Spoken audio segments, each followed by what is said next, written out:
What's up, guys? Second car I'm gonna drive this week's the Beamer. Just got my Sonoma set up.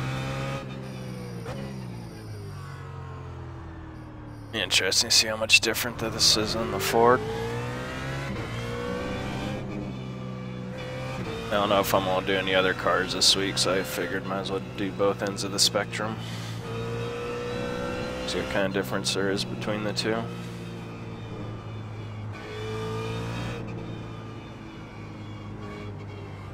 Right now I'm adjusting one of my monitors.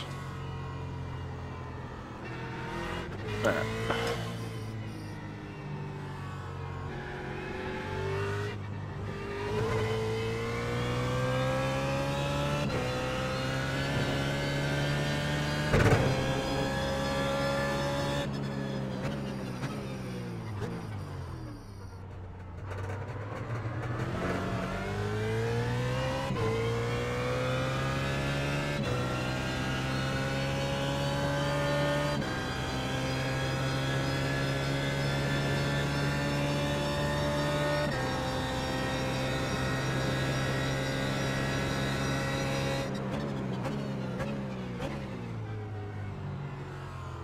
So, for those of you who've never seen these race prep videos, it's a first time on the track with a new car.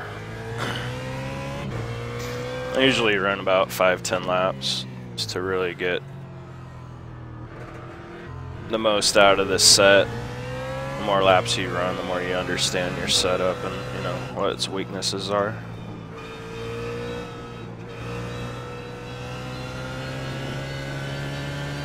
And it also helps you as a driver figure some things out. You know, initially you might think you need to change the setup of the car, but as you run more laps you find out it's your driving style or the way you're taking the corner or whatever is the reason you're having trouble with that part of the track. And so that way it keeps you from making unnecessary changes to the setup that might actually hurt you instead of helping. So that's what I'm going to do right now. Just figure out what gear I need to be in, because these gears are different than the Ford gears. Also need to remember I don't need a throttle blip anymore.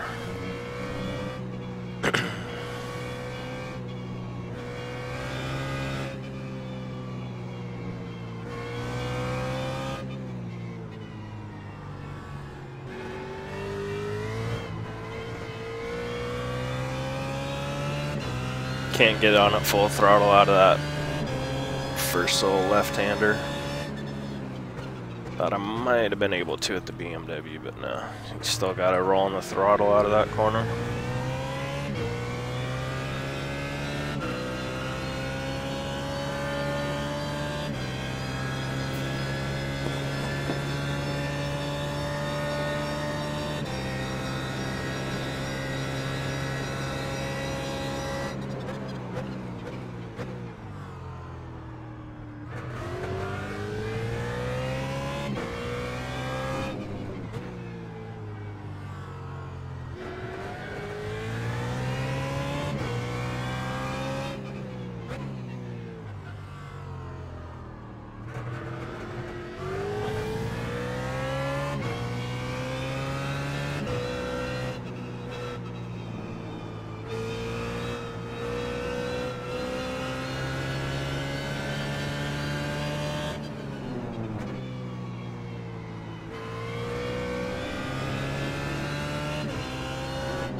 This track is really starting to grow on me now. Now that I'm figuring out the line, I think I was just frustrated that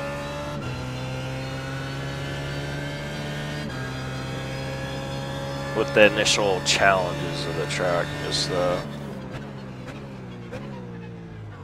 offers different challenges that you really don't see at a lot of other tracks. Like this whole section right here, I can't really think of too many tracks where, at least on the iRacing service,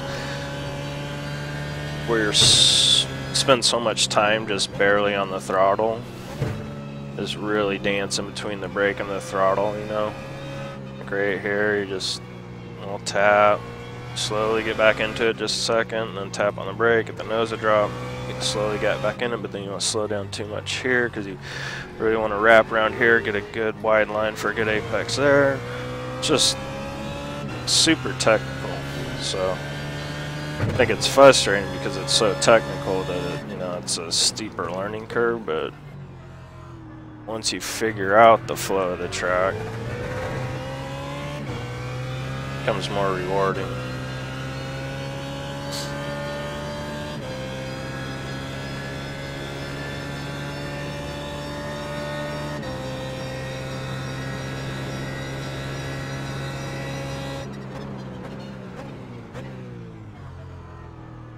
BMW is definitely more stable in the Ford, but no surprise there.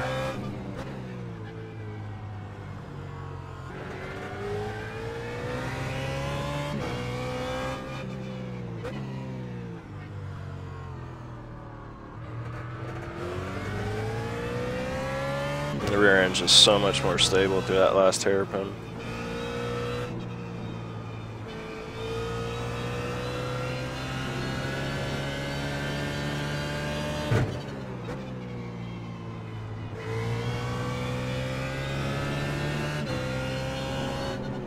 I mean, just based off feel, if I had to guess, I think I'd be about a second faster with this car.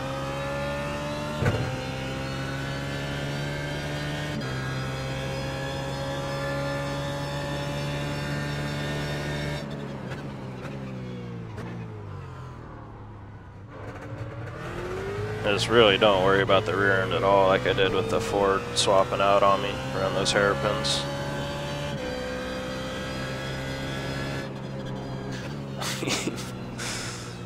Keep trying to throttle blip down through this section.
Nose of this car just really tugs inside the line of that corner so much better than the Ford did.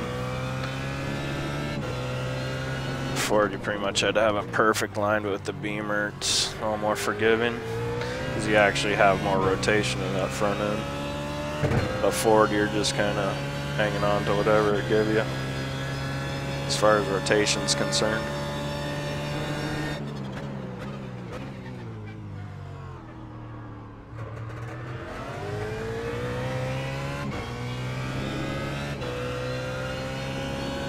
Same with that corner, same exact thing, just a lot more rotation in those, doesn't push quite as bad. Ah man, I'm butchering this section every single lap. I really pay attention to that next lap.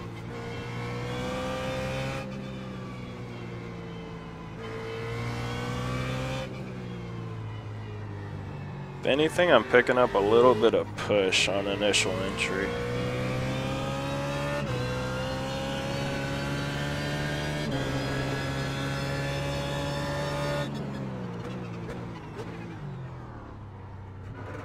Or I should say I'm picking up on, it's not like the car just started pushing, it's kind of been doing that the whole time on entry.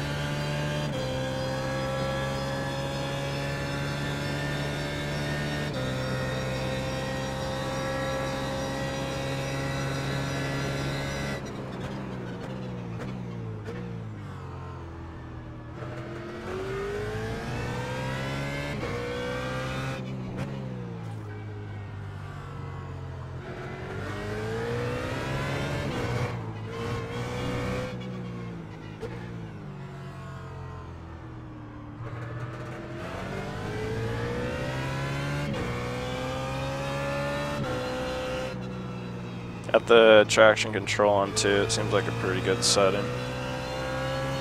Same as how I was running the Ford.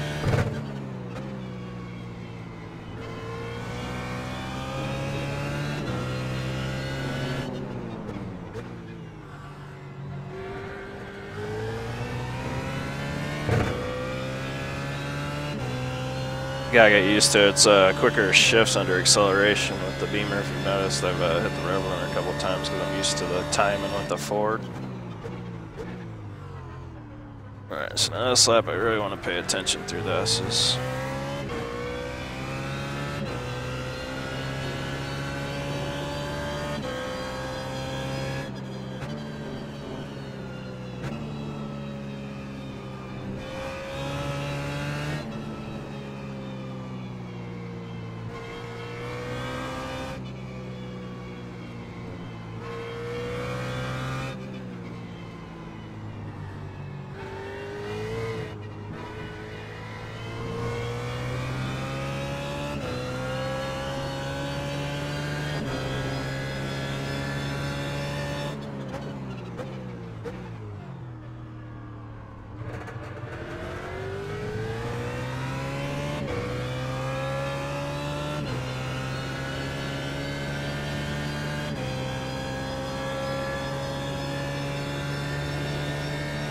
Yeah, I think the front end is just a little too stiff as far as body roll is concerned.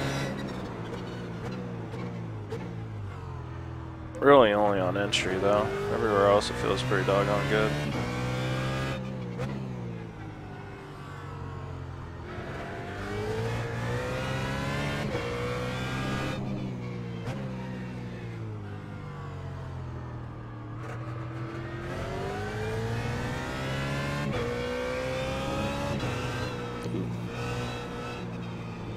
We're in kind of slightly loose. That is more the way I approach the corner now.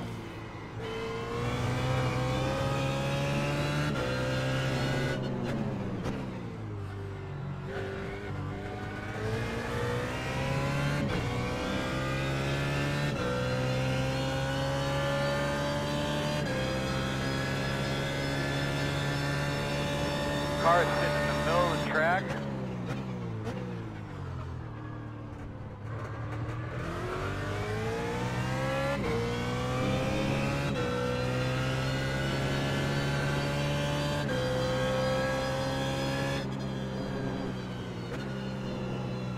There we go. That's better.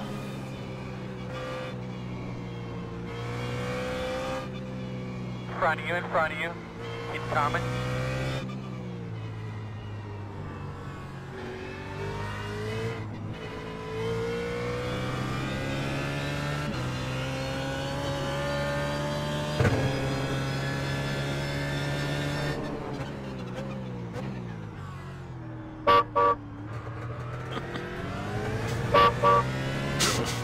That's just funny.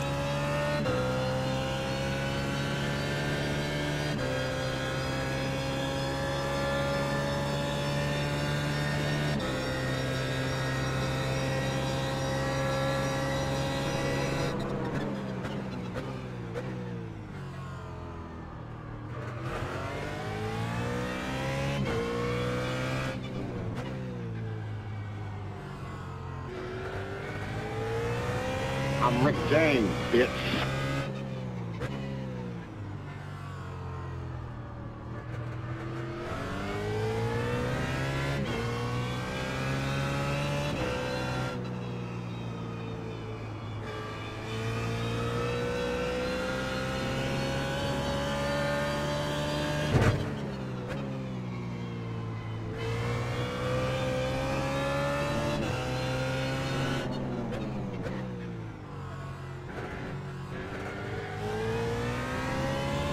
See if I can get a better clean lap here before I do anything to the car.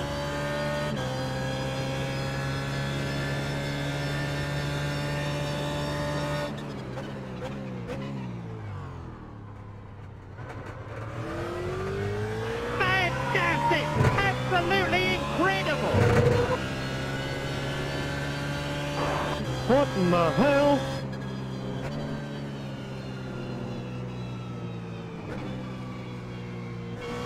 Oh, too fast there that time.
And the difference where the A-pillar is in this car makes a pretty big difference. With the Ford, I could really, on a couple of those hairpins, I could never really see the actual apex just because of where the A-pillar was located, especially on that last hairpin.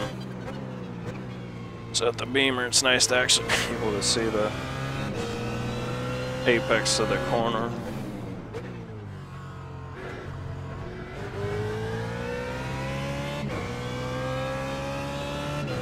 It's interesting, it's pretty much the same exact pace I was running with the Ford.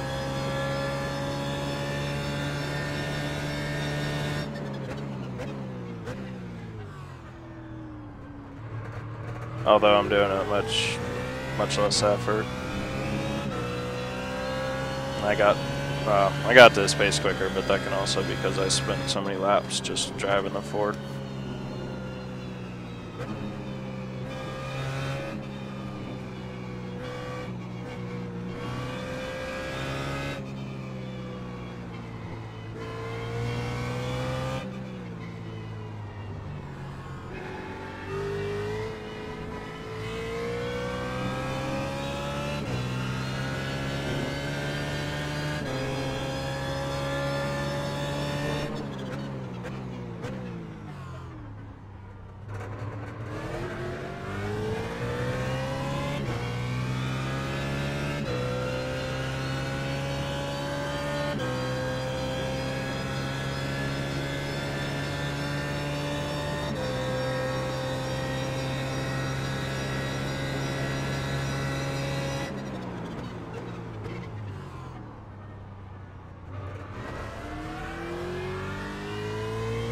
Oops. That was in second, that was in third.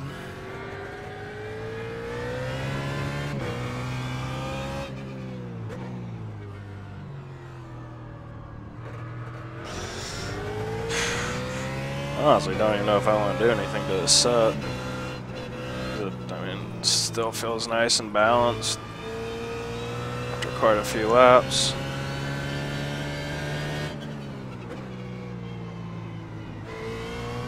I mean, the balance is fine. That slight push that was there earlier is gone now. Now it has like perfect rotation. So I'll do some experimental, stuff to it.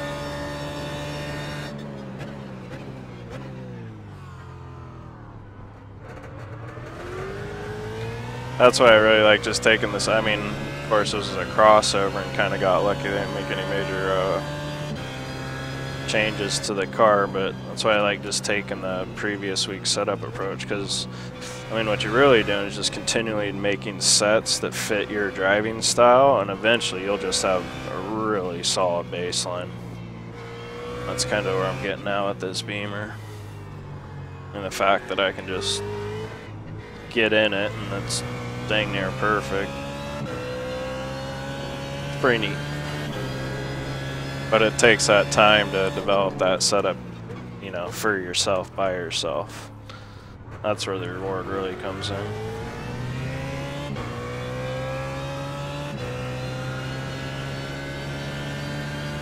It's always fun to look back at this setup, you know, 6, 7 races ago and see how much it's changed and what changed. Well, fun for me. I don't know if that's fun for everybody.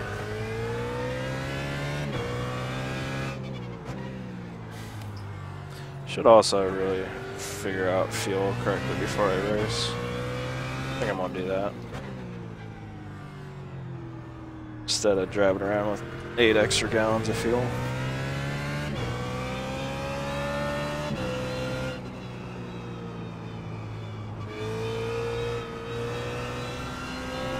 Still has great rotation through there.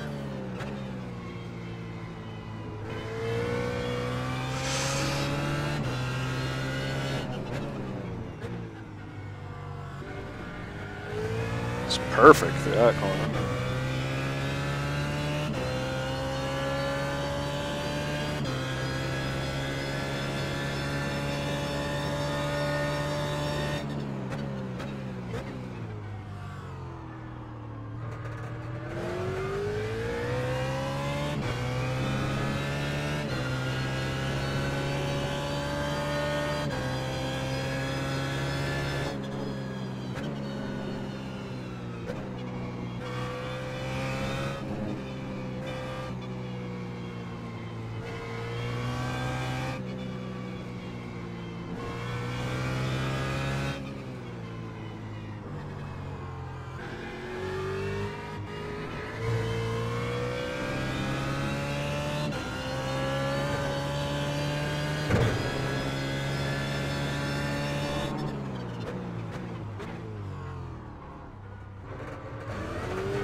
I guess I could experiment with trying to make the rear end hook up better so I don't have to rely on traction control as much. Maybe just mess with the dampers.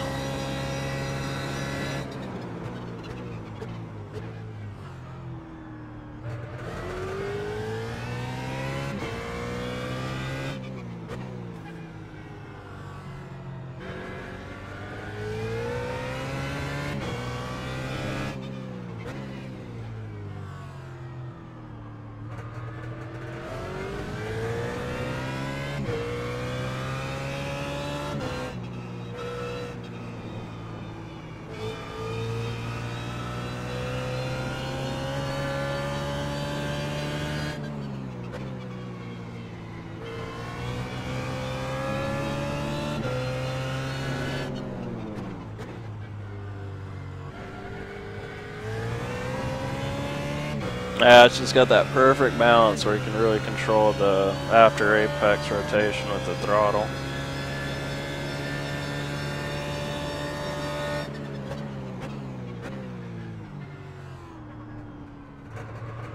Can't remember how many laps the Ford race was.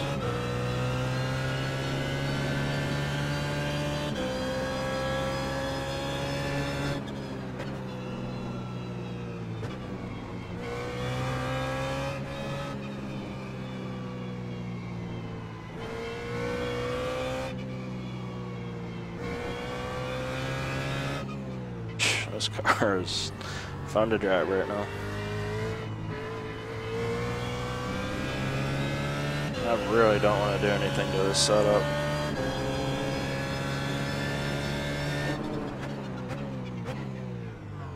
What I might do is just make a put 2 setups up there. I'll put this setup up there and then put another set of experiment on that you guys can choose between the two. Right now, this thing is awesome.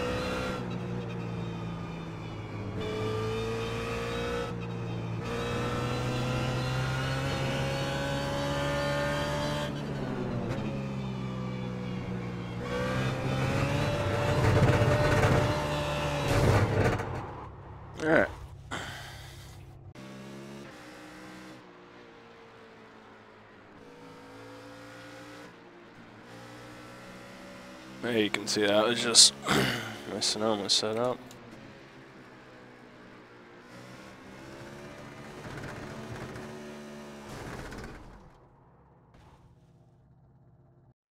All right.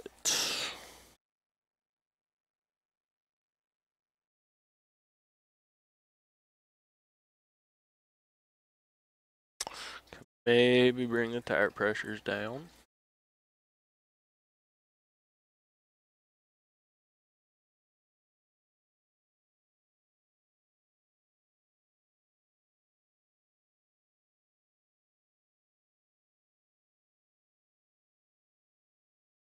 We'll try bring the tire pressures down.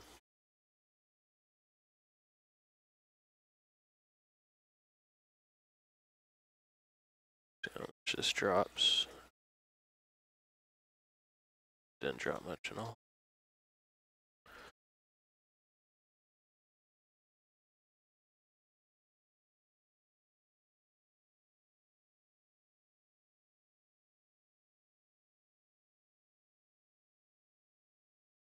So in theory, when you drop a tire pressure, the more pressure the tire has in it, the more, just think like this is the bottom of the tire, and this is the top of the tire, this is the tire right here. The more pressure you put in it, the more round it's gonna make the bottom and top of the tire. So it's gonna make it like that on both sides. So if you take pressure out, you know, it'll make it less and less, and it'll go flat, and then it'll get to the point where it'll start going the other direction. It'll actually start being concave. So that's one thing you can think about when you're changing tire pressures. You want it to be flexible, but at the same time you just don't want it to be overly inflated or overly deflated. That's the main thing you're looking out for. And you can usually tell by in other games you could usually tell by the tread remaining, but because these treads on the outside here also, I guess they incorporate part of the sidewall, it's not quite the same. But I thought I'd just talk to you guys a little bit about what changing tire pressures actually does to the tire itself. And then of course you increase your spring rate with more pressure, and decrease it with less pressure in the actual tire itself.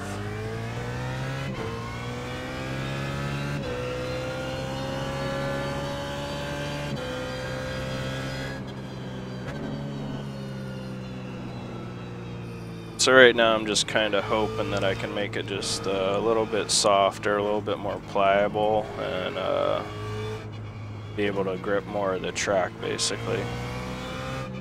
So I'm hoping. It's kind of one of those things you totally have to do by feel, because we just don't have all the correct data to do it via data, and the tire mile is still being worked on.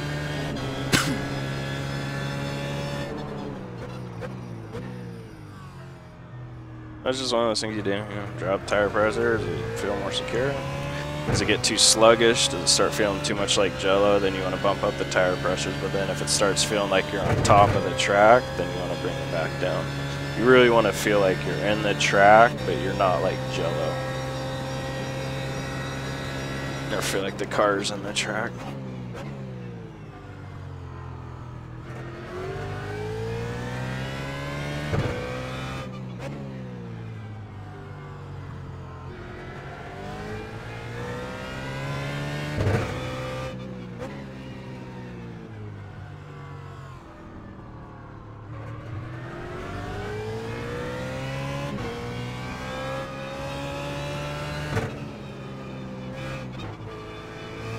Actually, give me a second, guys. I'll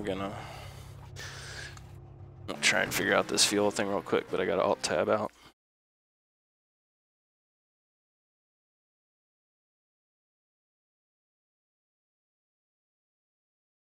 Just gonna look at my YouTube video with the Ford real quick and see how many laps I ran in the race, and then figure out the fuel that way. Bring up my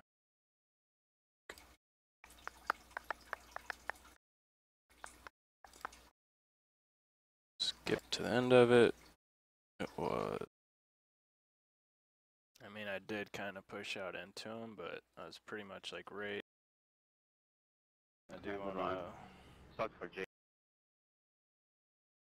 Okay, so 16 laps. 16 laps of fuel.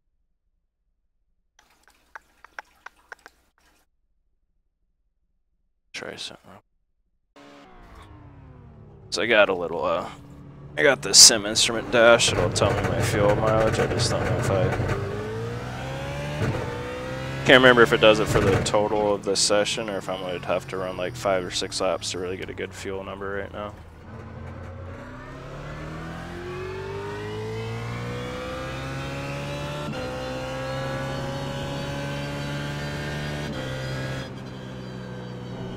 I have to go through a whole sector before it actually starts. Okay, there we go.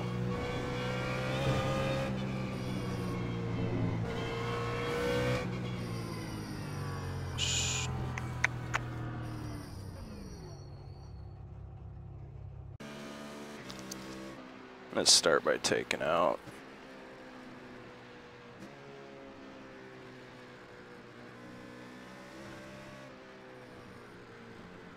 Actually, I'm gonna go look at the forums real quick.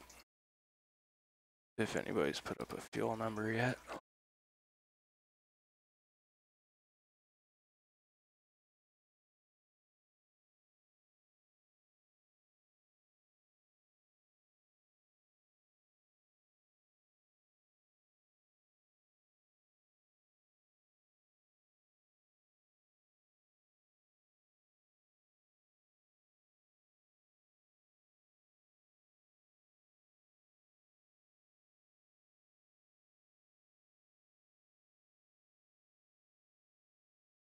Yeah, forget it. Alright, so I know I need 16 laps. Just gonna leave it pretty much alone for now. Run these laps and then actually pay attention to what my mileage is per lap and then I'll calculate it.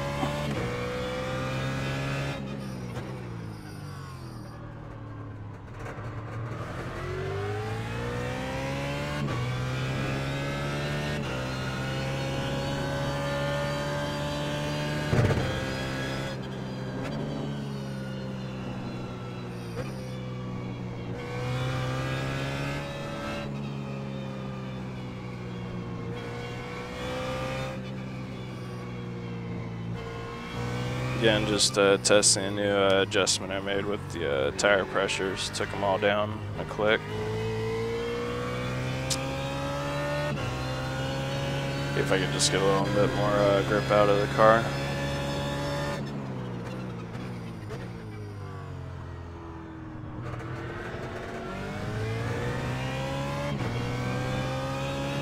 Kind of bummed. I was hoping I'd get my CSW V2 base today, but probably gonna come tomorrow.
felt really good through there.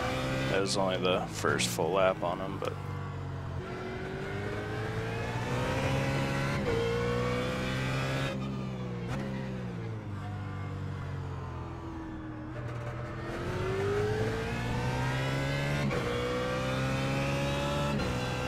I have to say this is an improvement, but I want to do quite a few laps just to make sure.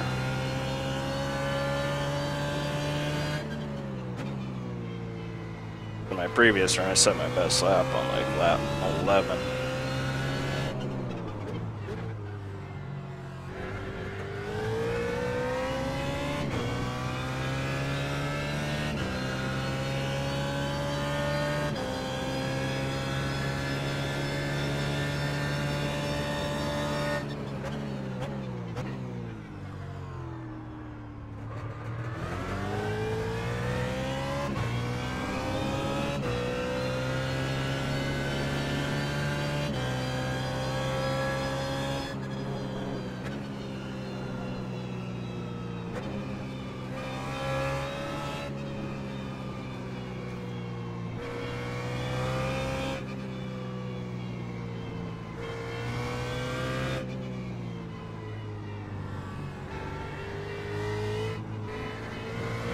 That little right, left right there is starting to turn into be my favorite part of the track.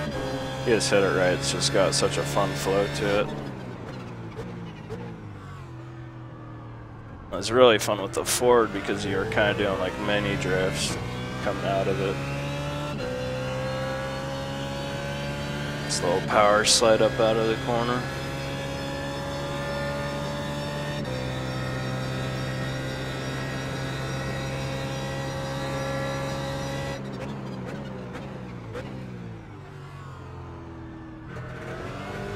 I think taking that little bit of tire pressure out of the front really helped with that rotation. The front really zips around now.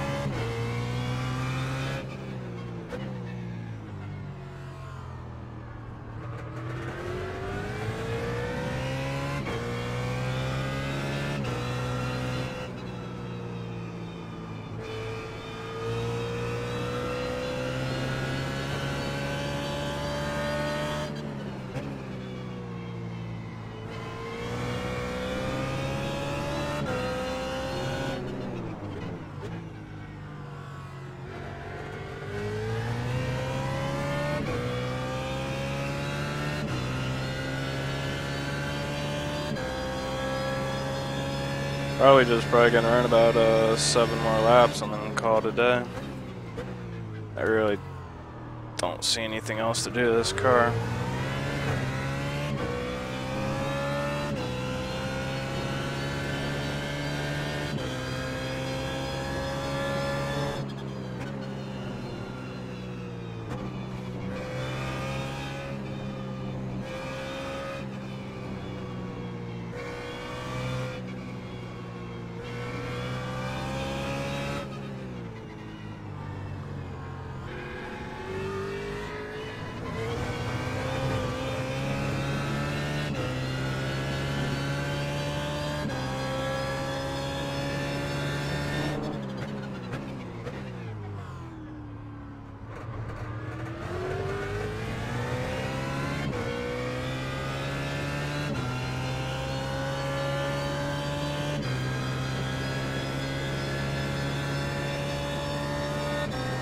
So this is another one of those examples where you don't, just run laps. Don't worry about tuning the car. You might have something good right underneath your nose.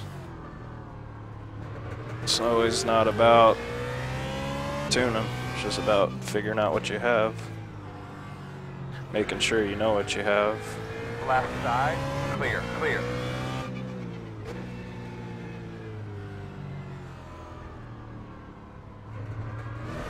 And I'm just gonna call it because I know the set is bomb.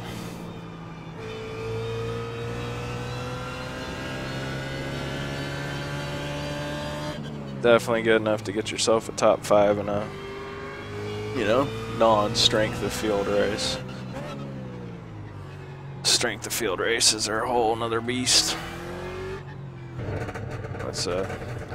Let's just call it a solid baseline. So, like I said before, I'll save the 2, and then you guys can, I mean, honestly, V2 just feels like it's got more grip in it overall. But, yeah. Alright, guys. See you in the race.